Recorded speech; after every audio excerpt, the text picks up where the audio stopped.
In a quiet Louisiana town, on a seemingly ordinary street, a silent scream went unheard for more than a decade. This is the story of Lacey Fletcher, a woman whose life ended in a way so horrific it's hard to comprehend. She was discovered in a scene that made a seasoned coroner recoil in shock and kept investigators awake at night. Her parents, Clay and Sheila Fletcher, insisted they were only respecting her wishes. But the evidence uncovered inside their home tells a very different story, one of unimaginable suffering. How could a life unravel so completely, hidden in plain sight? And who is truly responsible for the silent, agonizing end of Lacey Fletcher? To understand the tragedy, you have to understand the person at its center. Lacey Ellen Fletcher was once a girl with friends who played on the volleyball team and seemed to enjoy life. Neighbors remembered her as a sweet, pretty girl, but as she entered her teenage years, her world began to shrink.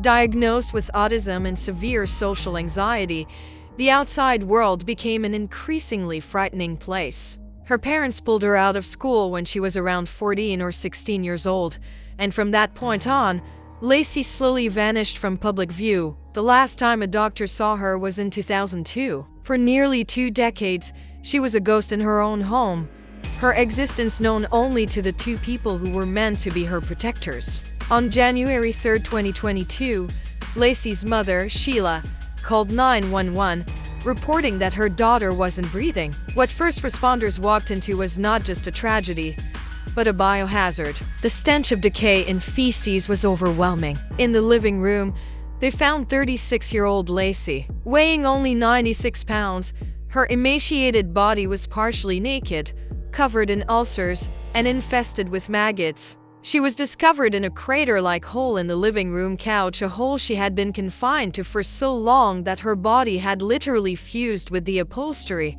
melted into the fabric and filth. The floor beneath the sofa was buckling, saturated with years of human waste. The coroner's investigation painted a grim picture of Lacey's final years. Her death was ruled a homicide, not from a single act, but from a cascade of failures resulting from severe medical neglect. She died from a combination of chronic malnutrition, acute starvation, sepsis, and osteomyelitis, an infection that had eaten into her very bones. The ulcers were so deep they left bone exposed. Some reports indicated she suffered from locked-in syndrome, a terrifying condition where a person is conscious but cannot move or speak. While this diagnosis was never officially confirmed, it raises the horrifying possibility that Lacey may have been a fully aware prisoner in her own decaying body for years. Clay and Sheila Fletcher's defense was shocking. They claimed that Lacey, as an adult, simply refused to leave the couch. Her father even described the sofa as her sanctuary and comfort zone. Their attorney stated, "They loved her to death." This explanation stood in stark contrast to the physical evidence. On February 5, 2024, facing charges of second-degree murder, the Fletchers pleaded no contest to the lesser charge of manslaughter. On March 20, 2024, a judge sentenced both parents to 40 years, with 20 of those years suspended. They will serve 20 years in prison for their role in their daughter's agonizing death. The story of Lacey Fletcher represents a profound failure at every level, a failure of parental care, of community awareness, and of the systems designed to protect vulnerable adults. The judge noted that when it came to their daughter's care, the Fletchers consistently chose the path of least resistance. That path led to a silent, lonely death on the living room couch. Lacey's silent scream may have ended, but it leaves behind a haunting question for all of us.